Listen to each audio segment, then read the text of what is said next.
حضور صلی اللہ علیہ وآلہ وسلم کی مہمات، غزوات اور سرایا جس میں حضور صلی اللہ علیہ وآلہ وسلم بنفس نفیس شریک ہوں اس کو غزوہ کہا جاتا ہے، اور جس میں حضور شریک نہ ہو بلکہ کسی کو اس کا سربراہ بنا کے، کمانڈر بنا کے بھیجیں، سپہ سالار بنا کے بھیجیں، اس کو سریہ کہا جاتا ہے۔ حضور صلی اللہ علیہ وآلہ وسلم کی جتنی مہمات تھیں ان کا عدد مختلف ہے، ہر محدث نے، مفسر نے، سیرت نگار نے مختلف عدد بیان کیا ہے۔ بخاری اور مسلم البدایہ والنہایہ اور ابن کثیر کے نزدیک حضور صلی اللہ علیہ وآلہ وسلم کی جو یہ مہمات تھیں ان کی تعداد 19 ہے، امام طبری ان کے نزدیک 39 ہے، طبقات ابن سعد اور علامہ ابن جوزی کے نزدیک ان کی تعداد 88 ہے، ابن خلدون کے نزدیک ان کی تعداد 36 ہے، جن کے اندر 27 غزوات اور 9 سرایا ہیں۔ جو میں نے آپ کو بیان کرنے ہیں وہ 50 سرایا ہیں، یعنی پورا عدد 50 تو نہیں ہے مگر لگ بھگ 50 کے قریب ہیں۔ حضور صلی اللہ علیہ وآلہ وسلم کے غزوات تفصیل کے ساتھ اتنا بیان نہیں ہوتے، لیکن پھر بھی کبھی نہ کبھی وہ بیان ہو ہی جاتا ہے، لیکن سرایا کبھی بیان نہیں ہوتا۔ حضور صلی اللہ علیہ وآلہ وسلم کے سرایا میں، سرایا کہتے ہیں جس کے اندر حضور لشکر حضور نے بھیجا ہو، حضور کے زمانے میں گیا ہو مگر حضور اس لشکر کے اندر بنفس نفیس خود شریک نہ ہوئے ہو، اس کو سرایا کہتے ہیں۔ حضور صلی اللہ علیہ وآلہ وسلم نے سب سے پہلے مدینہ ہجرت کرنے کے بعد جو لشکر روانہ کیا اس کو کہتے ہیں سریہ سیف البحر۔ پانی کے قریب تھا اس لیے اس کو سریہ سیف البحر کہا جاتا ہے، اس کو سریہ حمزہ بھی کہا جاتا ہے اس لیے کہ اس کے کمانڈر جو تھے وہ حضرت حمزہ رضی اللہ تعالیٰ عنہ وہ تھے۔ دشمن کا لشکر جو تھا اس کا کمانڈر ابو جہل تھا، ابو جہل جس کو امت محمدیہ کا فرعون کہا ہے حضور نے۔ جس زمانے میں ہم کھڑے ہم کسی کو فرعون کہیں نا تو یہ ایک نارمل سی بات لگتی ہے جی، کیونکہ ہم ہر ایک بندے کو فرعون کہتے ہیں۔ فرعون جو تھا وہ اللہ کا دشمن تھا، غرور تھا، تکبر تھا، انا تھی اور پیسہ تھا، اور اس زمانے میں اتنے فرعون ہو گئے، جب چیز کی کثرت ہو جائے تو پھر بندہ وہ عجیب محسوس نہیں ہوتا۔ پرانے زمانے میں تو ایک فرعون تھا، ایک نمرود تھا، ہم ان کا ذکر سنتے ہیں، مگر آج جس زمانے میں ہم زندہ ہیں آپ نے فرعون دیکھنا تو کسی سرکاری دفتر میں چلے جائیں، ایک سے بڑھ کے ایک فرعون بیٹھا ہے۔ تو ہمیں یہ سوچنے سمجھنے یا پڑھنے کی ضرورت نہیں کہ فرعون کیسا تھا، ہم جا کے لائیو دیکھ آتے ہیں سرکاری دفاتر میں کہ فرعون کیسا تھا۔ تو ابو جہل کو حضور نے اپنی امت کا فرعون کہا ہے۔ مسلمانوں کے لشکر کے سپہ سالار حضرت حمزہ تھے اور دشمن کا لشکر جو تھا اس کا سپہ سالار ابو جہل تھا۔ صحابہ کی تعداد 30 تھی اور دشمن جو تھے ان کی تعداد 300 تھی۔ نتیجہ یہ نکلا کہ اس سفر کے اندر لڑائی نہیں ہوئی۔ مجدی بن عمر اس نے ان دونوں لشکروں کے بیچ آ کے دونوں کو سمجھایا، بچ بچاؤ کرا کے واپس بھیج دیا۔ حضور نے لڑنے کے لیے بھیجا بھی نہیں تھا۔ مسلمانوں میں جو علم بردار تھے، حضور جب بھی کوئی لشکر بھیجتے تھے تو کسی نہ کسی شخص کو علم بنا کے دیتے تھے۔ کی بنا کے دیندے سن؟ علم دا نام سوکھا ہے، علم بنا کے دیندے سن۔ اے علم تو مرادوں نے جرا تسی کرن دے تے لایا، اے ہور علم ہے۔ حضور صلی اللہ علیہ وآلہ وسلم ہر مہم میں کسی نہ کسی کو علم بنا کے دیتے تھے۔ اس سریہ سیف البحر کے اندر ابو مرثد کنانہ بن الحسین ان کو حضور نے جھنڈا پکڑایا، اور جھنڈا جو تھا حضور نے بنا کے خود اپنے ہاتھوں سے دیا۔ جھنڈے کا رنگ تھا سفید۔ کیا رنگ تھا؟ محبت نہ لاکھو کی رنگ سے؟ سفید۔ حضور نے سفید جھنڈا ان کو بنا کے دیا۔ ہجرت کے پہلے سال رمضان المبارک کے اندر یہ سریہ پیش آیا۔ یہ نقشہ ہے بالکل ہو بہو، اب جیسے کمپیوٹر بناتا ہے ویسے تو بنا نہیں سکا مگر کچھ نہ کچھ آپ کو سمجھ آئے گی۔ یہ بحیرہ قلزم ہے، اس کے ایک سائیڈ پہ سوڈان اور اس کے ساتھ مصر یہ علاقہ ہے، یہ درمیان میں یہ سارا پانی ہے۔ حضور صلی اللہ علیہ وآلہ وسلم یہاں مدینہ میں تشریف فرما ہے۔ مکہ سے یہ ابوا، تبوک اور یہ موتا اس کے قریب جا کے ان دونوں پانیوں کے درمیان سے یہ مقام ہے پترا، یہاں سے خشکی کا راستہ جاتا ہے۔ مکہ والے کرتے تھے تجارت، نامی گرامی تگڑے قسم کے تاجر تھے، یہاں سے وہ تجارتی قافلہ لے کے یہاں سے گزر کے آگے جاتے تھے۔ حضور صلی اللہ علیہ وآلہ وسلم نے مکہ سے ہجرت کی، مدینہ تشریف لائے، مدینہ آ کے یہ مین گزرگاہ، تجارتی گزرگاہ مکہ والوں کی، کفار مکہ کی مدینہ کے پاس سے گزرتی تھی۔ حضور صلی اللہ علیہ وآلہ وسلم نے جتنی مہمات بھیجی ہیں، یعنی میں نے کہا کہ لگ بھگ 50 کے قریب سرایا ہیں، یعنی 50 کے قریب مہمات حضور صلی اللہ علیہ وآلہ وسلم نے مختلف علاقوں میں مختلف اوقات میں لشکر روانہ کیے۔ سب سے زیادہ مہمات اسی راستے کے اوپر صحابہ حملہ کرتے تھے۔ کیوں کرتے تھے؟ جب کسی قوم کو آپ نے شکست دینی ہے تو اس کا سب سے آسان اور بہترین طریقہ یہ ہے کہ ان کی تجارتی شہ رگ کاٹ دیں، تجارت کو برباد کر دیں۔ جب تجارت برباد ہوگی تو قوم بھی آٹومیٹک برباد ہو جائے گی۔ یعنی تجارت اگر آپ کے ہاتھ میں ہے تو آپ مضبوط ہیں، اگر تجارت آپ کے ہاتھ میں نہیں ہے تو آپ مضبوط، آپ کے پاس دنیا جہان کی طاقت ہو مگر تجارت آپ کے ہاتھ میں نہیں ہے تو آپ ایک لمحہ بھی دشمن کے سامنے مزاحمت نہیں کر سکتے۔ جس طرح کے پاکستان، آپ کہتے ہیں جی پاکستان اللہ کے نوروں میں سے ایک نور ہے اور اس کو شکست نہیں ہونی، اور اللہ کے بندے شکست ہو ہی پئی ہے۔ آپ کی کل تجارت یورپ کے پاس ہے، آپ کے اپنے پاس وہ ایک ڈسپرین کی گولی شارٹ کر دیں تو آپ کے پاس اتنی سخت نہیں کہ ڈسپرین کی گولی بنا لیں۔ ساری ملٹی نیشنل کمپنیاں باہر کی ہیں اور پاکستان کے پاس کیا ہے؟ صرف پاپڑ ہے، وہ جو ہم بناتے ہیں گجرانوالے میں بیٹھ کے، پاپڑ، لیز، نمکو، ٹافیاں، اے چیزیں بنائی ہیں، ضرورت دی کوئی شے نہیں بنائی۔ تو ساری تجارت ان کے پاس ہے جن کے ساتھ آپ نفرت کرتے ہیں، اور آپ کہتے ہیں کہ جی نہیں ہمارے پاس ایٹم بم ہے اور ہم بھسم کر کے رکھ دیں گے۔ ایٹم بم چلانے کے لیے پیسہ چاہیے ہوتا ہے، پیسہ تجارت سے آتا ہے، تجارت آپ کے پاس نہیں ہے۔ ساری تجارت آپ کے حکمرانوں نے ان کو دی ہے، ہر شے انہی کے پاس ہے۔ آپ کے گھر میں آ کے ایک ایک شے کا ریٹ بھی وہی طے کرتے ہیں۔ اسی طے ساڑھے کو تے ماچس دا ریٹ طے کرنے دی سخت اختیار نہیں۔ تو جس کے پاس تجارت ہے وہی شیر ہے، وہی سپر پاور ہے۔ حضور صلی اللہ علیہ وآلہ وسلم کامیاب ترین تاجر بھی تھے اور کامیاب ترین سپہ سالار بھی تھے۔ حضور کو معلوم تھا کہ اگر مکہ والوں کو شکست دینی ہے تو تجارت کی شاہ رگ ان کی کاٹنی پڑے گی۔ تو یہاں سے مکہ والے بحیرہ کلزم کے ساتھ ساتھ چلتے چلتے شام کی طرف تجارت کرتے تھے۔ حضور صلی اللہ علیہ وآلہ وسلم نے ہجرت فرمائی، یہاں حضور تشریف فرما ہے۔ جب بھی حضور کو اطلاع ملتی تھی کہ مکہ والوں کا تجارتی قافلہ شام کی طرف جا رہا ہے تو راستہ یہی تھا اور راستہ کوئی نہیں تھا۔ مکہ والے یہاں سے گزرتے تھے، حضور وہاں سے لشکر بھیج دیتے تھے، جا انہوں نے پھاڑ کے لے آؤ۔ یہ ان کا مسئلہ بن گیا، جنہوں کہنے سے لینے دے دینے پہ گئے۔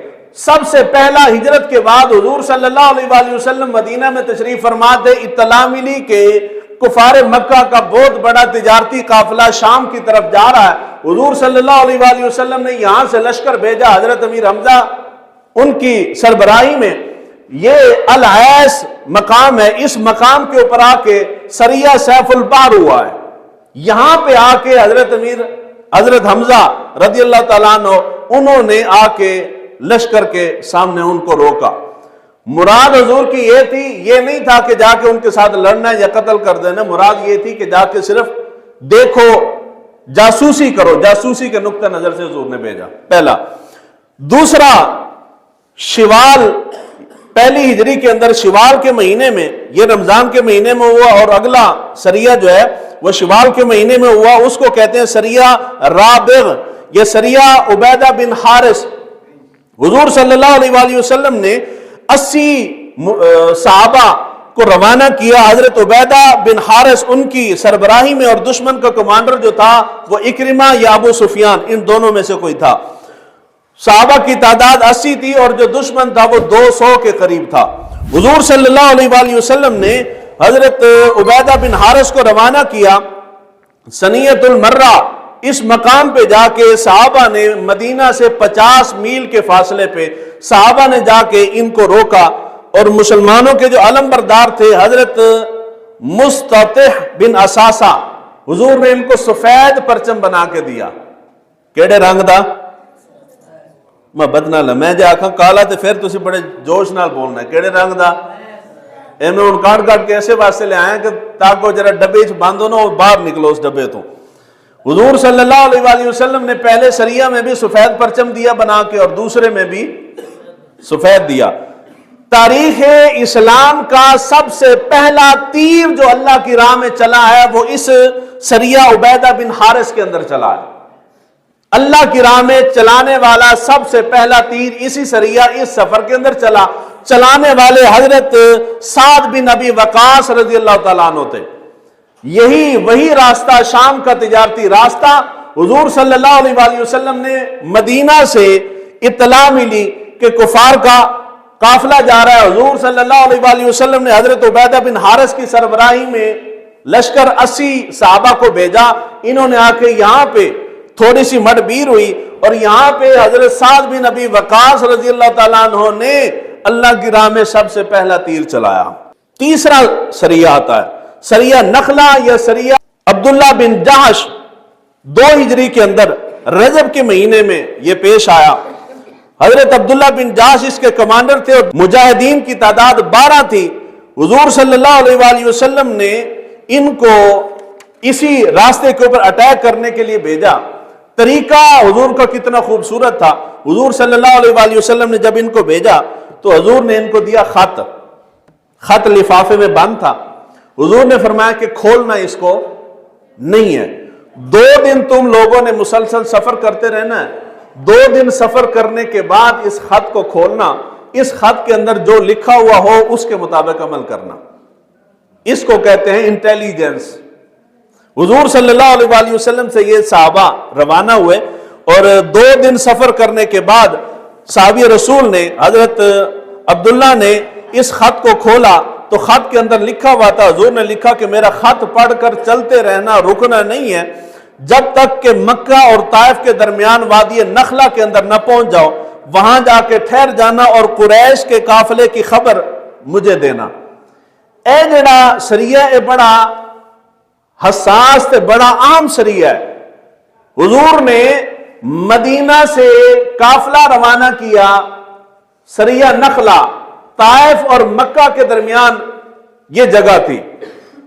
یہ جو تجارتی قافلہ یہاں طائف سے نکل کے مکہ کی طرف جا رہا تھا. حضور صلی اللہ علیہ وآلہ وسلم کو اطلاع ملی کہ جی قافلہ وہاں سے جا رہا ہے اور وہ قافلہ بہت زیادہ مکہ والوں کے لیے سونا چاندی شراب اور جواہرات وغیرہ لے کے طائف سے نکل کے مکہ آ رہا تھا. حضور کو اطلاع ملی. حضور صلی اللہ علیہ وآلہ وسلم نے حضرت عبداللہ کو بھیجا. انہوں نے آ کے یہاں نخلہ کے اندر پڑاؤ کیا اور جب وہ قافلہ وہاں سے گزرنے لگا تو انہوں نے حملہ کر دیا. کافر جو ہے چونکہ وہ بزدل ہوتا ہے، یہ تھے تھوڑے مگر انہوں نے حملہ کیا تو وہ ڈر کے سارے بھاگ گئے. یہ وہ جنگ تھی جس حملے کے اندر بہت زیادہ سامان صحابہ کے ہاتھ میں آیا. یہ لڑائی جو ہے یہ غزوہ بدر کا محرک بنی. یعنی اس لڑائی کے غصے کے اندر آ کے مکہ والوں کو اشتعال آیا اور انہوں نے تیاری کر کے صحابہ کے اوپر حملہ کر دیا. اور اس سریہ نخلہ کی وجہ سے آگے پھر جا کے جنگ بدر ہوئی ہے. اب اس کے اوپر ان کو اتنا غصہ کیوں آیا؟ غصہ اس لیے آیا ہے کہ اے میری تھوڑی چوری ہو جائے تے حکومت نو کوئی پرواہ، اسی مر بھی جائیے تے پھر بھی حکومت نو پرواہ نہیں. تے کوئی بڑا بندہ اشرافی چوں کسے بندے دا مور چوری ہو جائے، کسے دی گھڑی چوری ہو جائے تو پورے ملک نو وقت نہیں پہ جاندہ. ایمیں ہی ہے نا جی. اجی لاہور کے اندر ایک بلڈنگ کے اندر لوگ گھس گئے تھے. اس گھسنے کی وجہ سے عوام کا جینا حرام کر کے رکھ دیا ہے. اور یہاں یہ وہ ملک ہے جس میں ہر روز درجنوں سینکڑوں لوگ مر جاتے ہیں. حکومت خود مار دیتی ہے مگر کسی کے کام کے اوپر جو نہیں رینگتی. وہاں عمارت، مٹی کی عمارت اتنی مقدس ہے اور بندے کی کوئی ویلیو نہیں. اس کی وجہ یہ ہے کہ وہ عمارت جو ہے وہ اشرافیہ کی ہے. ہمارا تعلق اشرافیہ سے نہیں، ہم تو غریب عوام ہیں. پہلے جتنا نقصان ہوا وہ سارے کا سارا عام لوگوں کا نقصان تھا. یہ سریہ نخلہ کے اندر جو نقصان ہوا یہ مکہ کے سرداروں کا نقصان ہوا ہے. تو سردارانوں اس گل سے بڑا غصہ لگا کہ جی پہلے تو عام بندوں کا نقصان ہوتا تھا چھوٹا موٹا، اب یہ مسلمان جو ہیں یہ خود ہمارے گریبانوں کے اوپر ہاتھ ڈال رہے ہیں.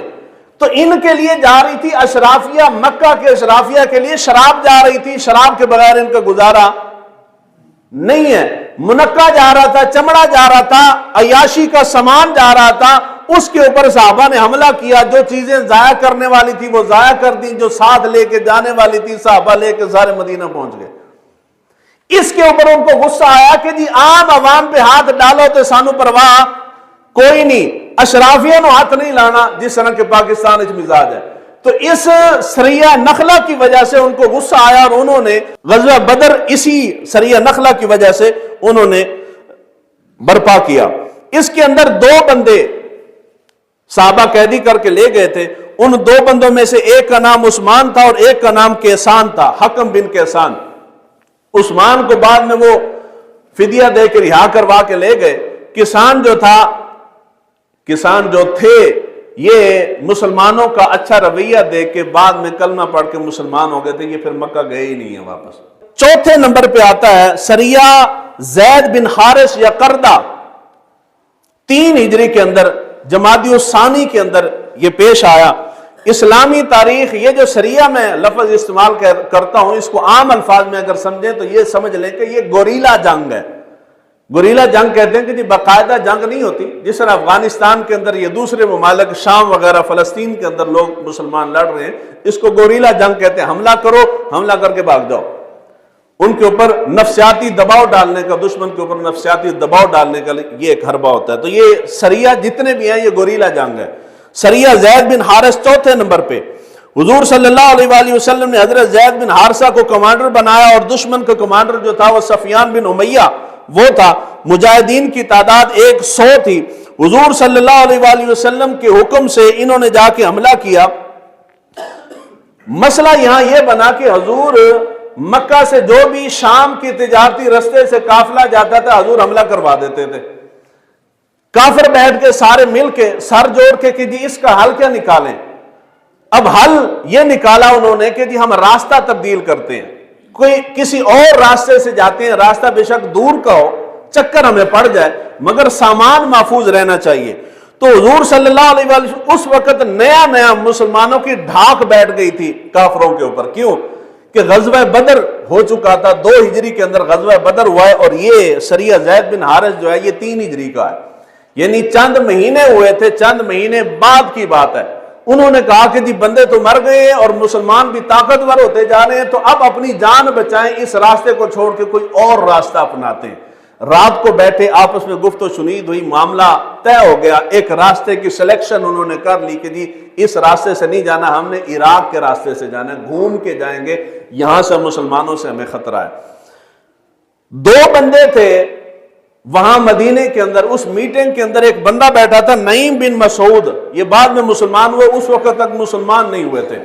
ان کا ایک دوست تھا سلیت بن نعمان۔ رات ہوئی تو رات کو یہ شراب پینے کے لیے جمع ہوئے۔ اب جو مسلمان تھے انہوں نے تو پینا نہیں تھا، یہ حضور کی طرف سے مکہ کے اندر جاسوس مقرر تھے، لوگوں کو پتہ نہیں تھا کہ کلمہ پڑھ چکے ہیں، سلیت بن نعمان۔ یہ بیٹھے نعیم کے پاس، نعیم نے شراب جب پینا بہت زیادہ تو جدو بندہ ٹن ہو جاندے تھے پھر جو بھی اندر ہوندہ ہر شے کر دیندے باہر۔ وہ خفیہ راستہ تھا، بتانا کسی کو نہیں تھا، بالکل سیکرٹ بات تھی۔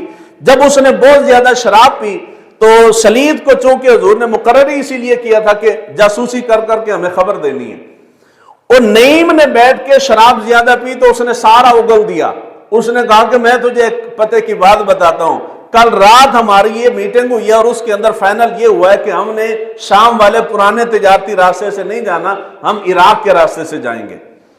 حضرت سلید کو معلوم ہو گیا، انہوں نے بات سنی، فوراً حضور صلی اللہ علیہ وآلہ وسلم کی طرف خبر بھیجی مدینے کے اندر، یا رسول اللہ مکہ والوں نے وہ راستہ چھوڑ کے اور راستہ اپنا لیا ہے۔ حضور صلی اللہ علیہ وآلہ وسلم جب یہ خبر پہنچی تو حضور صلی اللہ علیہ وآلہ وسلم نے کردہ نامی چشمے کے پاس، یہاں مکہ سے نکلے سریہ ذو کردہ، یہاں پہ یہ پہنچے۔ حضور صلی اللہ علیہ وآلہ وسلم کو پہلے سے اطلاع تھی، یہاں سے حضور صلی اللہ علیہ وآلہ وسلم نے حضرت زید بن حارثہ کو بھیجا اور یہاں جا کے انہوں نے ان کے اوپر حملہ کیا۔ حملہ ہوا اچانک، ان کے وہم و گمان میں نہیں تھا، وہ سمجھتے تھے جی اتنی سیکرٹ بات ہے کسی کے کانوں کان خبر نہیں ہوگی، یہاں جب حملہ ہوا تو سارے کافر بھاگ گئے. حضور صلی اللہ علیہ وآلہ وسلم اس غزوے کے اندر بہت زیادہ مسلمانوں کے ہاتھ سونا اور چاندی لگا جو کہ وہ لے جا رہے تھے. پہلا جو غزوہ تھا وہ غزوہ بدر کا محرک بنا. یہ جو غزوہ سریہ زید بن حارثہ تھا, اس کے اوپر اتنا ان کا نقصان ہوا کہ انہوں نے پھر ایک مرتبہ ہمت باندھی اور اس ایک سریہ کے غصے کے اندر پھر اس سریہ کی وجہ سے غزوہ احد ہوا ہے. یعنی اس کا غصہ نکالنے کے لیے, مسلمانوں کو سبق سکھانے کے لیے کافروں نے بھرپور تیاری کر کے احد کے اندر مسلمانوں کے ساتھ مقابلہ کیا. حضور صلی اللہ علیہ وآلہ وسلم مدینہ پہ تشریف فرمائے. یہاں سے راستہ نکلتا ہے احد کا. احد سے آگے راستے دو بن جاتے, ایک فدق کی طرف جاتا ہے, ایک سریہ ذوالقرنہ کی طرف جاتا ہے, جس کا میں نے ابھی ذکر کیا. فدق جدھر پورے ملک کی رولا پہ ہوا ہے, حال ہی تک لوگوں نے سمجھ نہیں آتی بھی جی جس طرح کہ ہم ہیں نا مانگنے والے, ساڑھا روپے 2 روپے کا نقصان ہو جائے تو سانو برداشت نہیں ہوتا نا. کسی کوئی پیسے ساڑھے کھا جائے تو سانو برداشت نہیں ہوتا. اپنے ہوتے نیک ہستیاں نو سیم اور نہیں کرنا چاہیے, ڈیپینڈ نہیں کرنا چاہیے. جس طرح اسی بھوکے ہیں تے نیک ہستیاں بھی معاذ اللہ استغفر اللہ ساڑھے ورگیاں سن. نہیں, اللہ تعالیٰ کے جو نیک اور برگزیدہ لوگ ہیں وہ مال دولت کی پرواہ نہیں کرتے تھے. اے فدق نو لے کے اہل بیت جو کدے کسی رولا نہیں پایا, اے بعد دے جڑے چمچے چمچے نہ انہوں نے رولا پایا جنہوں کو گل ہو ہے کوئی نہیں کہ جی فدق کا باغ تھا تو وہاں جاگیر تھی تو وہ سیدہ کائنات کو نہیں دی گئی. اللہ دا نام منو. اہل بیت کے گھر کے اندر 1 روپیہ بھی ہوتا تھا تو وہ بھی اٹھا کے وہ مانگنے والوں کو, ضرورت مندوں اور حاجت مندوں کو دے دیتے تھے. تو آپ تصور کیسے کرتے ہیں کہ سیدہ کائنات یا اہل بیت کرام رضوان اللہ اجمعین حضرت ابوبکر کے ساتھ اپنی جاگیر کے لیے لڑتے رہے. شرم نہیں آندی ہو جی گل کرتے ہیں کہ اہل بیت پیسے واسطے لڑ رہے سن. جو بندہ اس قسم کی بات کرے اول درجے کا جاہل اور نکما اور دجال آدمی ہے, اس کو اہل بیت سے محبت نہیں ہے. یعنی تسی ایک بندے دے بارے اپنے پیر صاحب دے بارے تسی شان سناؤ کہ جی میرے پیر صاحب فلاں پیسے اپنی جاگیر دے پیچھے لڑتے ہوئے مارے گئے نے, تے شان ہے کہ بےزتی ہے پیر صاحب دی, بےزتی ہے نا جی. تسی اپنے کوئی بندہ اپنے پیو دے بارے آکھیں کہ جی میرا پیو فلاں پیسے نو بچانا ماریا گیا. آپ وہ بات جو اپنے متعلق ہی اپنے رشتہ داروں کے متعلق نہیں کر سکتے, وہی بات آپ اہل بیت یا سیدہ کائنات کے متعلق کیسے کرتے ہیں. حضور صلی اللہ علیہ وآلہ وسلم کے متعلق آتا ہے جب تک یہ حالات چند غزوات تھے, اس سے پہلے اہل بیت کے متعلق یہاں تک آتا ہے کہ کبھی ایسا ہوا ہی نہیں ہے کہ حضور صلی اللہ علیہ وآلہ وسلم کے گھر مبارک کے اندر ازواج مطہرات 9 حجرے مدینہ کے پاس مسجد نبوی کے پاس 9 حجرے حضور نے بنوائے تھے. حضور کی 9 ازواج ان گھروں کے اندر رہتی تھی اور حالت یہ ہوتی تھی کہ گھر کے اندر کھانے پینے کے لیے خشک آٹا تک بھی نہیں ہوتا تھا. اس حال میں اہل بیت نے زندگی گزاری ہے. ہمیں لگتا ہے کہ جس طرح ہم پیسے کے لیے مرتے رہتے ہیں اہل بیت بھی پیسے کے لیے مر رہے تھے. 5ویں نمبر پہ ہے سریہ ابو سیف یا قطن. 1 محرم 4 ہجری کے اندر یہ پیش آیا. اسلامی کمانڈر تھے حضرت ابو سلمہ مخزومی, دشمن کے کمانڈر طلیحہ تھے اور مجاہدین کی تعداد 150 کے لگ بھگ تھی.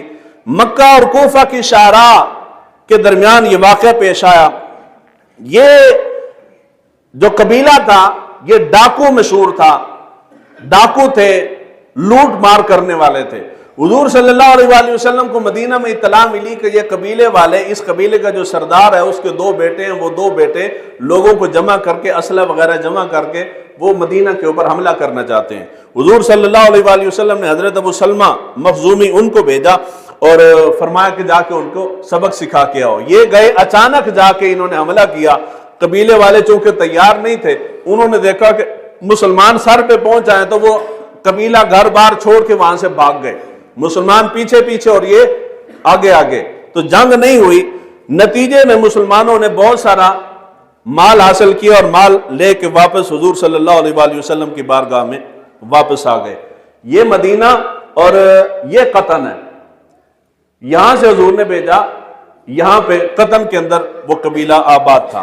دوسرے نمبر پہ آ گیا سریہ بیر معونہ. یہ مشہور و معروف ہے. حضور صلی اللہ علیہ وآلہ وسلم کے پاس نجد سے ایک بندہ آیا اور اس نے کہا, حضور نے اس کو اسلام کی دعوت دی, اس نے اسلام کی دعوت قبول نہیں کی, یعنی مسلمان نہیں ہوا. حضور صلی اللہ علیہ وآلہ وسلم سے کہنے لگا کہ اگر آپ میرے ساتھ مسلمانوں کا ایک وفد بھیجیں تو میں اپنے علاقے میں ان کو لے کے جاتا ہوں, وہ جا کے نجد میں لوگوں کو تبلیغ کریں, تو مجھے بڑی امید ہے کہ نجد والے مسلمان ہو جائیں گے, نجد والے مسلمان ہو جائیں گے. حضور نے فرمایا کہ میں نجد والوں کے بارے میں اچھی رائے نہیں رکھتا, مینوں خطرہ ہے کہ نجد والے بے وفائی کر جان گے, کیونکہ نجدی بے وفائی کر جاندے نے. لیکن اس نے یقین دلایا کہ نہیں جی میں اس کا ذمہ دار ہوں, آپ بھیجیں. حضور صلی اللہ علیہ وآلہ وسلم نے 70 حافظ قرآن صحابہ کو بھیجا. کتنے؟ 70 حافظ قرآن, تھوڑی جی گل نہیں. ایک حافظ بنتے ہیں کم از کم 3 تو 4 سال, بندہ ذہین ہوئے تو 3-4 سال ذہین بندے نو لگ جاندے نے, مگر نے اس سے زیادہ 5-6 سال حافظ نو لگ دے نے. تو حضور نے 70 حافظ قرآن بھیجے, اور یہ 70 حفاظ بھی وہ تھے جو مدینہ کے ساتھ الصفا قائم تھا مدرسہ, اس مدرسے کے اندر رہتے تھے. سارا دن حضور صلی اللہ علیہ وآلہ وسلم کے 9 ازواج مطہرات تھیں, خدمت کرتے تھے, لکڑیاں لا دیں, آٹا لا دیا, کوئی بھی گھر کا کام کاج ہے وہ کر دیا, اور ساتھ پڑھائی بھی کی, پڑھنا بھی اور حضور کی خدمت بھی کرنی. اس زمانے کسی مدرسے پڑھنے والے بچے نو کام دس دے ہوتے پیو مال سارے نو تکلیف ہو جاتی. قاری صاحب نے ساڈے منڈے نو کام دسیا, حضور مدرسے میں پڑھنے والے بچوں کو کام کرواتے تھے. کیا کرواتے تھے؟ تے اسی اس دا آسان حل کڈیا, اسی مدرسے پانی ہی چھڑ دیتا ہے, نہ ہوئے بانس تے نہ بجے بانسری. بچہ سکولے جاوے, پیسے لوے, اتو پڑھ کے واپس آ جائے, بابو ٹائپ بنیا رہے, بس ایتھے تک گل ٹھیک ہے. تو یہ 70 حفاظ حضور صلی اللہ علیہ وآلہ وسلم نے بھیجے. یہ مقام تھا نجد کے درمیان بئر معونہ, ایک کنواں تھا, اس کنویں کے اوپر جا کے انہوں نے پڑاؤ کیا, اور دن کو یہ لکڑیاں جمع کرتے تھے اور رات کو بیٹھ کے قرآن کی تلاوت کرتے تھے. یہ حفاظ جو تھے سارے, کہ حضور صلی اللہ علیہ وآلہ وسلم کا قاصد گیا اس کے پاس اسلام کی دعوت دینے کے لیے, اس نے خط نہیں کھولا, خط کھولے بغیر حضور کے قاصد کو اس نے شہید کر دیا, اور قبیلے والوں کو ساتھ ملا کے اس نے وہ جو صحابہ 70 وہاں بیٹھے تھے ان کے اوپر حملہ کروا دیا. ان 70 حفاظ قرآن کو دھوکے کے ساتھ قتل کروا دیا گیا, شہید کر دیا. جس طرح کہ حضور کو خدشہ تھا, حضور نے فرمایا تھا مینوں خدشہ ہے کہ نجد والے بے وفائی کرن گے, اور نجد والے نے ایسی بے وفائی کی تھی, وہ حال ہی تک بے وفائی کر رہے نے, وفادار نہیں ہوئے. تو انہوں نے سارے مسلمانوں کو قتل کر دیا. حضور صلی اللہ علیہ وآلہ وسلم کی ذات اقدس پہ یہ واقعہ کتنا عام ہے. حضور صلی اللہ علیہ وآلہ وسلم جب تبلیغ کرنے کے لیے طائف کے گئے تھے تو حضور کو پتھر مارے گئے, گالم گلوچ کیا گیا, تان و تشنیع کی گئی, حضور کا جسم مبارک لہولہان کیا گیا, ہر تکلیف پریشانی دی گئی, حتیٰ کہ حضور تکلیفیں اٹھا اٹھا کے بیٹھ جاتے تھے اور وہ ظالم پھر پکڑ کے حضور کو بیٹھنے بھی نہیں دیتے تھے, پھر کھڑا کر دیتے. جب حضور چلنے لگتے تو پھر پیچھے سے پتھر مارتے. اتنی شدید ترین تکلیفیں اٹھانے کے باوجود حضور نے ان کے لیے بد دعا. اور غزوہ احد کے اندر حضور صلی اللہ علیہ وآلہ وسلم کے اوپر کفار نے شدید ترین حملے کیے, حتیٰ کہ حضور صلی اللہ علیہ وآلہ وسلم کا چہرہ مبارک زخمی ہو گیا تھا, ہونٹ مبارک پھٹ گئے تھے, سر کے اندر خود کھب گیا تھا, اتنے زخمی تھے کہ آپ ایک چٹان کے اوپر چڑھنا چاہتے تھے, چڑھ نہیں سکتے تھے. حضرت طلحہ نیچے بیٹھے, حضور صلی اللہ علیہ وآلہ وسلم ان کے کندھوں کے اوپر بیٹھے, تو حضرت طلحہ نے حضور صلی اللہ علیہ وآلہ وسلم کو چٹان کے اوپر چڑھایا. جب وہ اپنے کندھوں کے اوپر بٹھا کے چٹان کے اوپر چڑھایا تو حضور نے فرمایا طلحہ تو نے اپنے اوپر جنت واجب کر لی ہے. نبی کو اٹھایا نا, کوئی عام بات تو تھوڑی ہے. اتنی شدید ترین تکلیفیں احد کے اندر حضور نے اٹھائی, مگر حضور نے بد دعا نہیں کی. آخر میں کفار مکہ حضور کو قتل کرنے کے درپے ہو گئے, مگر میرے نبی نے بد دعا نہیں کی. تاریخ کے اندر اگر آپ تلاش کریں تو میرے نبی کی زبان اقدس سے دعائے ضرر کبھی نہیں نکلی, مگر جب 70 حفاظ صحابہ کو دشمن نے دھوکے کے ساتھ، نجد والوں نے دھوکے کے ساتھ شہید کیا۔ حضور صلی اللہ علیہ وآلہ وسلم کے قلب اندر کے اوپر اتنا غم تھا، اتنا دکھ تھا، اتنی تکلیف تھی۔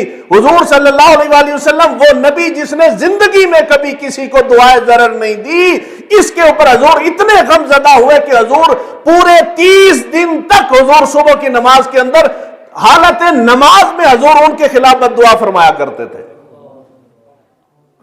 حافظ بننا کوئی آسان کام، وہ آنکھوں تے صحیح آسان ہے۔ پی ایچ ڈی والا آئے نا تو آپ فخر سے دیکھتے ہیں جی اس نے پی ایچ ڈی کیا، اس نے ماسٹر کیا ہے، پھر کی کیتا کر کے۔ تو حافظ قرآن بننا جس کی خاطر حضور کی اپنے جسم مبارک پہ تکلیفیں آئیں تو اللہ کے نبی نے بد دعا نہیں کی، مگر حافظ قرآن کے ساتھ زیادتی ہوئی تو میرا نبی پورے 30 دن تک نماز کے اندر ان کے خلاف دعائیں ضرر کرتا رہا ہے۔ اتنا دکھ تھا، حتیٰ کہ جب اللہ تعالیٰ نے حضور کو منع کیا تو پھر حضور نے وہ چھوڑ دیا ان کے خلاف۔ بد دعا عام لفظ سمجھانے کے لیے کہہ رہا ہوں، مگر جب حضور کی بات ہو تو بد دعا نہیں کہنی چاہیے، دعائے ضرر کہنی چاہیے۔ حضور کی طرف بد کی نسبت نہیں ہو سکتی، ادب کا تقاضا یہ نہ کہ حضور نے بد دعا نہیں کی، نہیں، حضور نے دعائے ضرر نہیں کی، لیکن جب حافظوں کے اوپر زیادتی ہوئی تو پھر حضور نے پورا 1 مہینہ دعائے ضرر فرمائی۔